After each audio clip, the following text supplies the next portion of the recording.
ГСП онлайн. Городские новости сейчас. В администрации прошли общественные слушания по рассмотрению проекта бюджета муниципалитета на ближайшие 3 года. В следующем 2017-м потратить на город планируют 3 миллиарда 177 миллионов рублей.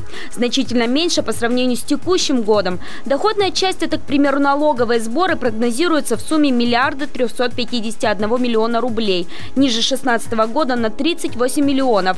Не выросла и остальная часть бюджета – безвозмездное поступление. Дотации, субвенции, субсидии на 2017 год запланировано в сумме 1 миллиард 818,6 миллионов рублей.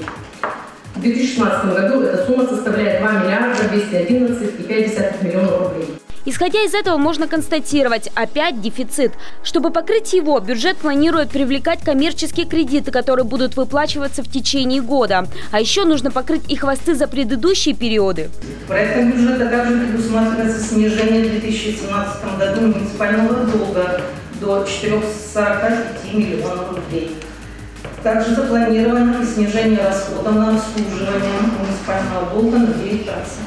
Львиную долю бюджетных трат составит программное обеспечение, 9 проектов муниципальных и 1, что называется, иной – переселение из аварийного жилищного фонда. Самая масштабная программа – развитие образования – 1 миллиард 944 миллиона. 0,1% от бюджета, это 2 миллиона, пойдет на социалку. Систему муниципального управления развивать планируют на 161 миллион, а вот экономику всего на 1,4.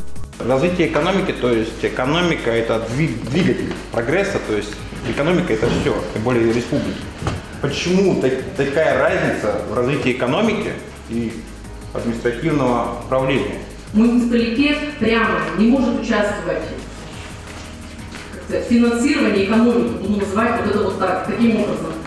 В рамках программы развития экономики предусмотрено участие в федеральных и республиканских программах, связанных с финансированием малого и среднего бизнеса. Еще 212,5 миллионов потратят на непрограммные мероприятия. В этом перечне 10 граф. Вот некоторые из них. Больше половины на содержание администрации. 600 тысяч на переизбрание депутата по избирательному округу номер 1. Предыдущий сложил свои полномочия. 5 миллионов будут стоить судебные издержки. 4 пойдут на субсидии печатным изданиям. 15 на переезд администрации в другое здание. Такой проект понравился не всем. Но большая часть собравшихся, к слову, сотрудников той же мэрии проголосовали «за».